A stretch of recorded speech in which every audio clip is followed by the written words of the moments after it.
कार्यक्रम के पुण्यार्चक हैं श्री सुनील कुमार कमला जैन, लोकेश रजत, विजयनगरम, आंध्र प्रदेश। मंगलम पंच परमेष्टि मंगलम तीर्थंकरम मंगलम विश्वजिन्धर्मम मंगलम वीरशासनम मंगलम वीरशासनम वंदित्व सव्यसिद्धे ध्रुवमचलमणोवं गतिं पत्ते वोक्षामि समय पाहुड मृण्मो सुदके विलीभरितम्। समयसार परम मांगलिक ग्रंथ है।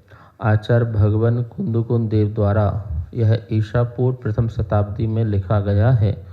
भगवान महावीर स्वामी की आयु हुई वाणी को जिन्होंने संग्रह किया है और हमारे सामने प्रस्तुत किया है। भाषा प्राकृत है, शैली आध्यात्मिक है। कुल गाथाएं 415 हैं। आचार्य अमृतचंद स्वामी की आत्मख्याति टीका के अनुसार 8वां अध्याय चल रहा है, निर्जरा अधिकार। गाथा नंबर 210 से 214, ये 5 गाथाएं संयुक्त रूप से कल अपन ने उच्चारण की थी। और इन 5 गाथाओं में क्या कहा गया था? अपरिग्रहो अनिच्छितो। जो अनिच्छित है, जिसके अंदर इच्छा नहीं है, वो अपरिग्रह हो, वो अपरिग्रह भणिदो कहा गया है। किसको कहा गया है? नानी, ज्ञानी। क्योंकि ज्ञानी के अंदर ही अनिच्छा का भाव होता है। अज्ञानी तो हमेशा इच्छाओं में ही जीता है। उसके अंदर तो हर समय इच्छाएं पनपती रहती हैं। जैसे एक लहर आई फिर गई, दूसरी लहर आई, ऐसे ही उसके अंदर इच्छाओं की लहरें उत्पन्न होती रहती हैं। शांत एक हुई तो दूसरी खड़ी हो जाती है। आचार्य पूज्यपाद स्वामी ने कहा है ना, घटी यंत्र की तरह। जैसे खेत में एक कुआं होता है, उससे पानी निकालने का साधन पहले एक यंत्र होता था कि बैल घूमता रहेगा और वो डब्बे में पानी भर करके आकर के नाली में गिरता जाएगा। तो एक भरेगा एक खाली होगा, एक भरेगा एक खाली होगा और आके पानी खेत में गिरता, देखा है ना, उसे घटी यंत्र कहते हैं।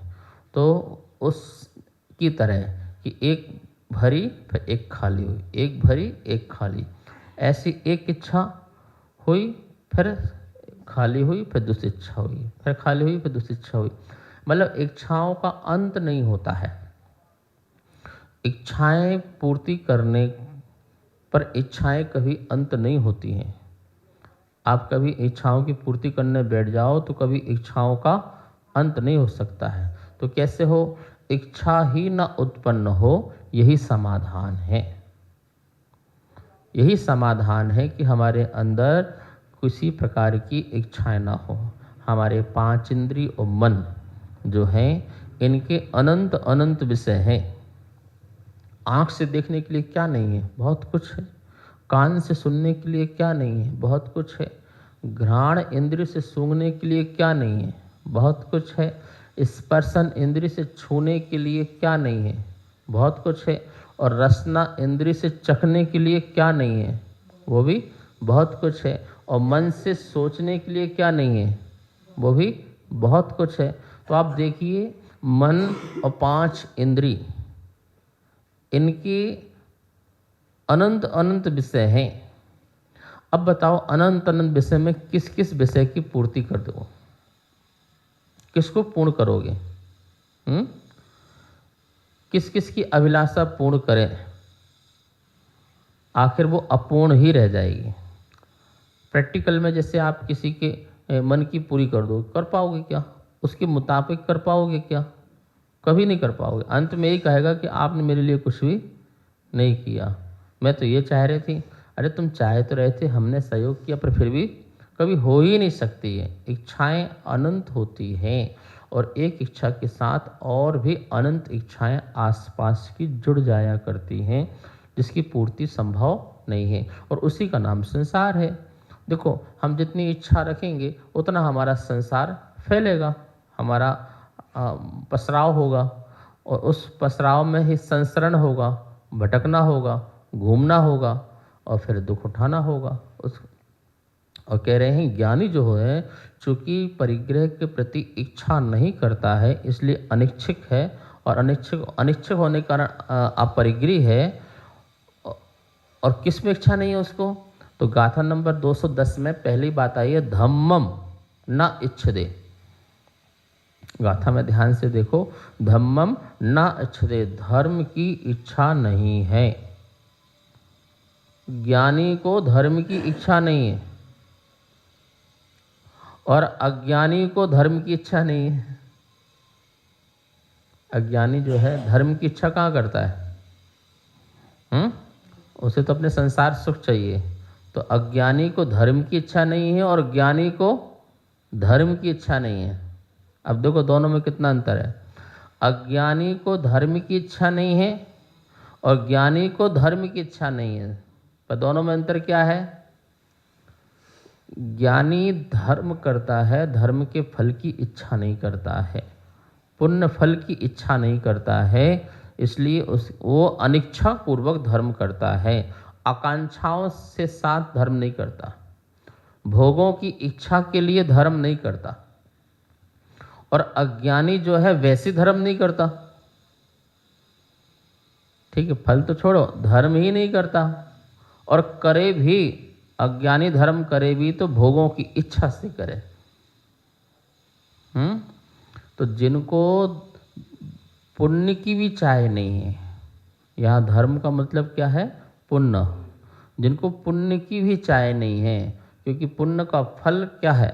संसार के श्रेष्ठ सुख। पुण्य का फल क्या है? संसार के सुख, मंद सुख, मंदतर सुख, मंदतम सुख, तीव्र सुख, तीव्रतर सुख, तीव्रतम सुख, मतलब कम से कम और अधिक से अधिक। तो संसार में कम से कम सुख भी होते हैं और अधिक से अधिक भी सुख होते हैं।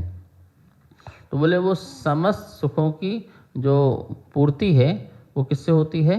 पुण्य से होती है, संसार के, ठीक है ना। फिर भी पुण्य जो है समस्त सुखों की पूर्ति कर नहीं सकता।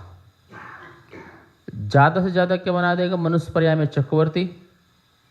अब इससे बड़ा तो कोई पद नहीं होगा ना मनुष्य में, अब फिर भी चक्रवर्ती दुखी।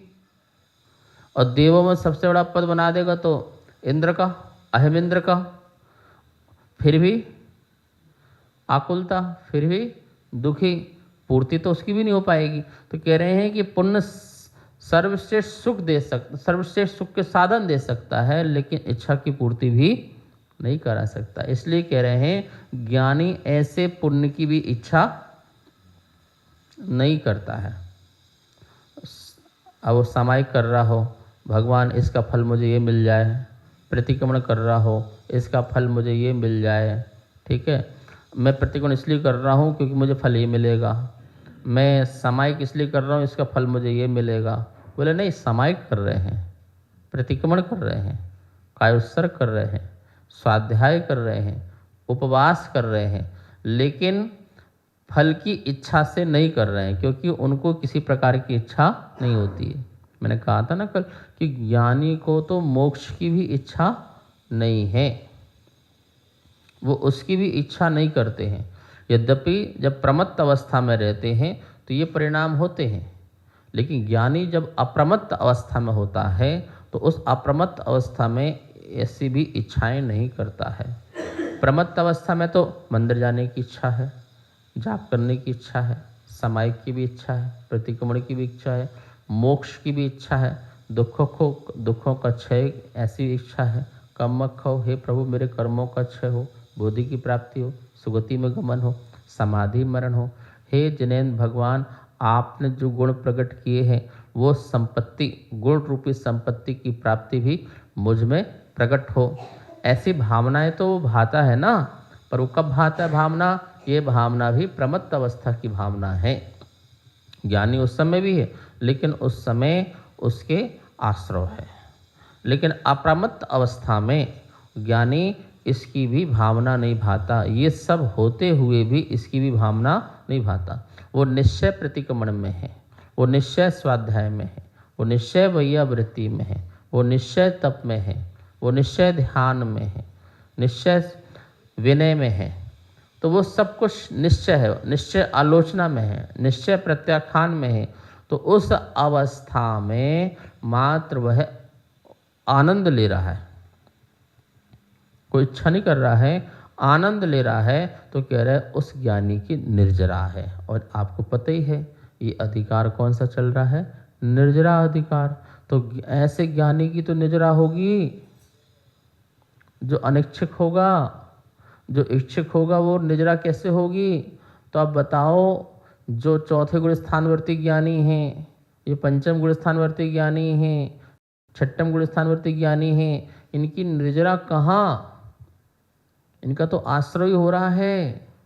लेकिन अप्रमत्त दशा में जो जीव है, सच्ची निर्जरा तो उन्हीं की होती है। आश्रव पूर्वक क्या निर्जरा, ठीक है ना। आश्रव के अभाव से जो हो वो निर्जरा, संबर पूर्वक निर्जरा होती है। आश्रव पूर्वक तो बंद होता है और संबर पूर्वक निर्जरा होती है। तो संबर पहले आने का द्वार तो बंद करो और फिर जो अंदर है उसको खाली करो। तुम क्या कर रहे हो, आने का द्वार तो बंद नहीं कर रहे हो और अंदर का निकाल करके बाहर फेंकने का प्रयास कर रहे हो।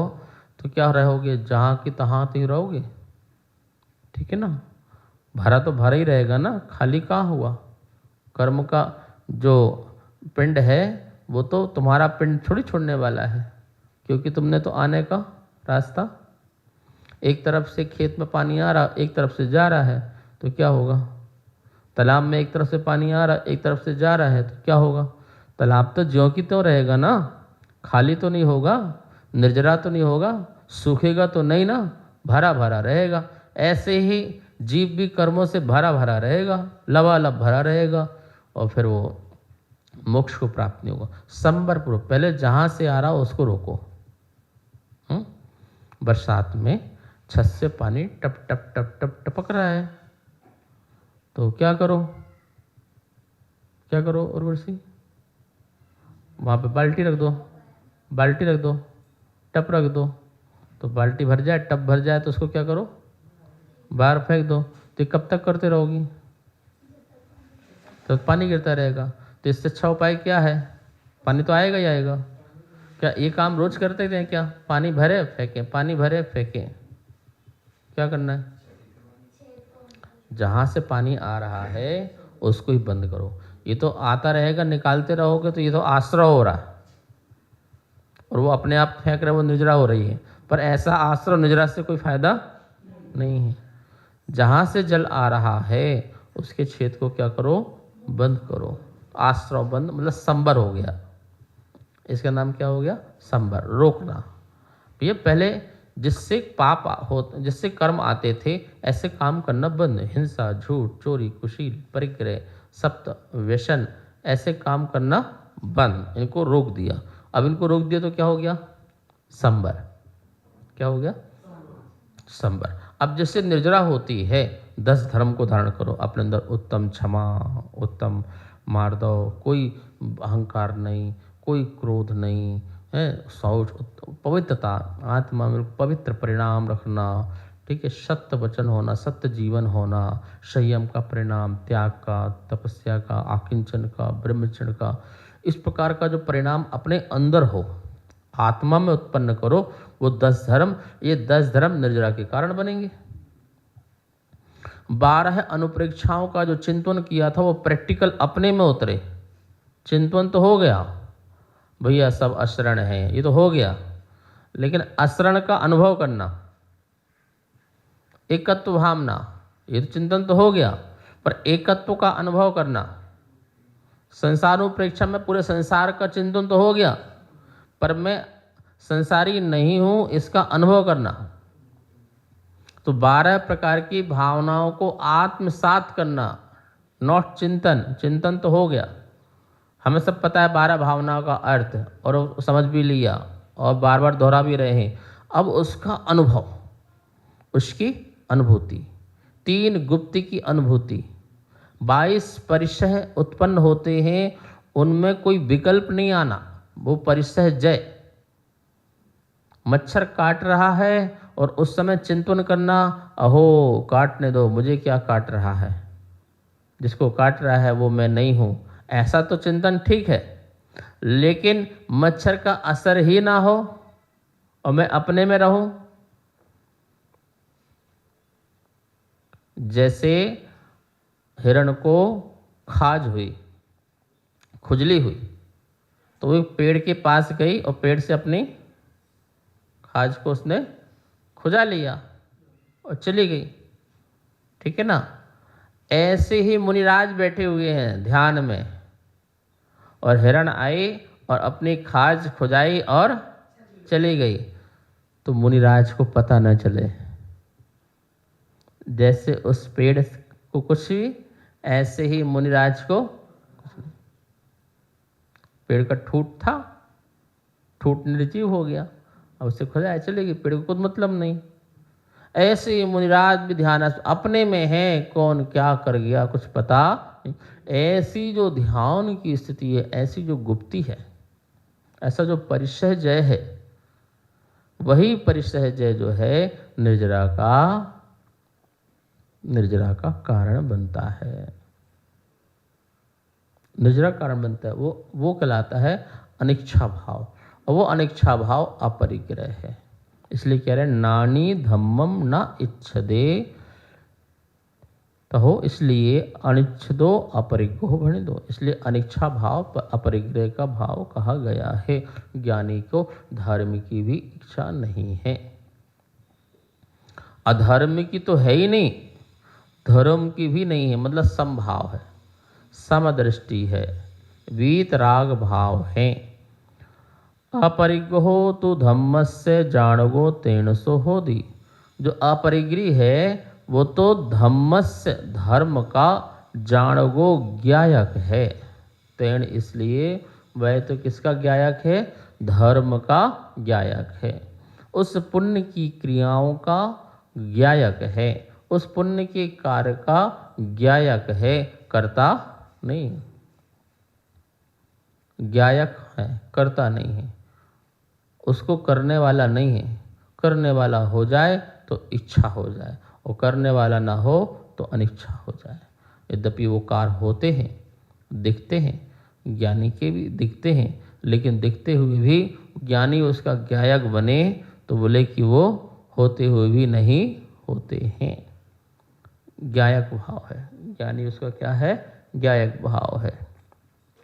जैसे वो मंदिर में दर्शन कर रहा है, तो दर्शन कर रहा है, भगवान की स्तुति करा, दर्शन किया, हो गया उसका काम। लेकिन उस स्तुति का फल मुझे ये हो, मैं स्तुति कर रहा हूँ भगवान की और मुझे मोक्ष की प्राप्ति हो, ऐसा कोई इच्छा का परिणाम नहीं है। मात्र वो तो उस समय स्तुति करने वाला भी ज्ञायक है, प्रतिमा को देखने वाला भी ज्ञायक है, उन भावों का भी ज्ञायक है, ठीक है ना। पर उन भावों को मैं इन भावों का करता हूँ ऐसा वो स्वीकार नहीं करता, वो तो अकर्ता ही है, पर का भी करता नहीं है, और जो हुए परिणाम शुभ के उनके भी शुभ का भावों का कर्ता नहीं बनना चाहता है कि देखो मेरे कितने सुंदर परिणाम है, ऐसे भाव भी नहीं होते हैं।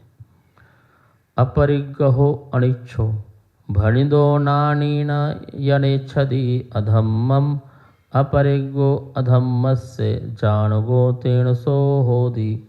गाथा वही है, धम्मम के स्थान पर अधम्मम हो गया, बस वहाँ धर्म की इच्छा नहीं। अब ज्ञानी को कह रहे अधर्म की इच्छा भी नहीं। क्या हुआ फिर, संसार की इच्छा भी नहीं और मोक्ष की इच्छा भी नहीं, तो बीच में मध्यस्थ हो गए ना, तो जीव को मुक्ति मिल जाएगी। क्या मिलेगी, मुक्ति मिल जाएगी, क्योंकि वहाँ मोक्ष की इच्छा भी नहीं तो उससे भी आश्रय नहीं, यहाँ संसार की इच्छा भी नहीं तो उससे भी आश्रय नहीं, क्योंकि मोक्ष की इच्छा करे तो पुण्य का आश्रय हो, संसार की इच्छा करे तो पाप का आश्रय हो, और जब आश्रय हुआ तो बंध हुआ तो दोनों का फल मिलेगा, पुण्य वाला भी फल मिलेगा और पाप वाला भी फल मिलेगा। पुण्य का फल अच्छे सुख साधन अनुकूलता मिल जाएंगी, पाप का फल, बुरे साधन और प्रतिकूलताएं मिल जाएंगी। अब वो अनुकूलता प्रतिकूलता में झूलता रहेगा, कभी सुख कभी दुख, कभी सुख कभी दुख। क्या यही चलेगा ना? तो ये सुख दुख में रहेगा और अपने को फंसाए रखेगा। फिर इसको मुक्ति कैसे मिलेगी? तो बोले इससे मिलेगी। किससे? ना वो मोक्ष की इच्छा और ना वो संसार की इच्छा, दोनों में ही कौन सा? संभाव रखने वाला। हम रास्ते में जा रहे हैं, हमें अपना टारगेट फिक्स है, हम चलते जा रहे हैं, ठीक है ना। हमें इस तरफ क्या है और इस तरफ क्या है, क्या मतलब? मतलब जैसे कि रास्ते में जा रहे हो, एक तरफ गरीब की झोपड़ी दिख रही हो और एक तरफ अमीर का महल दिख रहा हो, तो झोपड़ी में भी संभाव और महल में भी संभाव। क्या? एक तरफ अजैन मंदिर दिख रहा हो, एक तरफ जैन मंदिर दिख रहा हो, बोले दोनों में ही संभाव। तो ये क्या चल रहा है? उसे कोई लेना देना नहीं है। इस तरफ वो तो इस झोपड़ी का भी ज्ञायक है और इस कोठी का भी ज्ञायक है। ज्ञायक मतलब झोपड़ी भी ज्ञान में आई और महल भी ज्ञान में आया, दोनों ज्ञान में आए तो ज्ञायक हुआ मैं, ठीक है ना। लेकिन ज्ञान में आने के बाद झोपड़ी वाले के प्रति दया का परिणाम और कोठी वाले के प्रति अहंकार का परिणाम, दोनों को उत्पन्न नहीं होने देना, ये उसका ज्ञायक परिणाम है।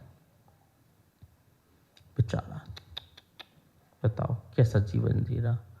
ये परिणाम भी आश्रव कारण है। ये इतनी बड़ी कोठी, इसको शर्म नहीं आती, इतना बड़ा महल बना के रह रहा, उस पर दया नहीं आती है। इस प्रकार का कसाय का परिणाम, मतलब एक पर करुणा और एक पर क्रोध, दोनों परिणाम नहीं आना। क्रोध का परिणाम आया तो गायक रहे क्या?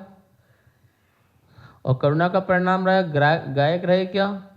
तो आपके परिणाम झोपड़ी पर डिपेंड हो गए और आपके परिणाम कोठी पर डिपेंड हो गए। तो आप तो कुल मिलाकर के कभी झोपड़ी के गुलाम और कभी महल की कोठी के गुलाम हो गए, क्योंकि ये होगा तो ऐसा परिणाम, ये होगा तो ऐसा परिणाम। तो फिर हम ज्ञायक कब बने? तो ज्ञायक तो नहीं बन पाए ना। तो बोले हम तो अपनी मंजिल में जा रहे हैं। झोपड़ी दिखी उसको भी देखा, कोठी दिखी उसको भी देखा, एक तरफ झोपड़ी एक तरफ कोठी, दोनों को देख के क्या बने अपन? ज्ञायक। बस ये ज्ञायक। एक तरफ धर्म देखा एक तरफ अधर्म देखा, तो धर्म अधर्म दोनों के प्रति क्या परिणाम बने ज्ञानी के? बोलो, ज्ञायक भाव बने। क्या बने? वो धर्म को भी जानने वाला और अधर्म को भी जानने वाला, धर्म की भी इच्छा नहीं और अधर्म की भी इच्छा नहीं, मात्र ज्ञायक परिणाम।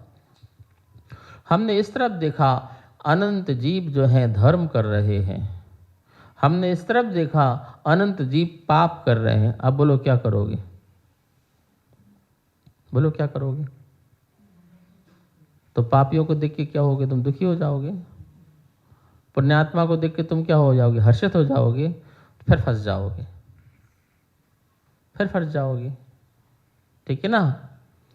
लेकिन मैं अनंत पापियों के पाप भी देख रहा हूँ, अनंत पुण्यों के पुण्य भी देख रहा हूँ, लेकिन दिखने में आ रहा है, जानने में आ रहा है, लेकिन ये ऐसा क्यों कर रहे हैं, इसका मेरे पास कोई क्वेश्चन खड़ा नहीं हो रहा है।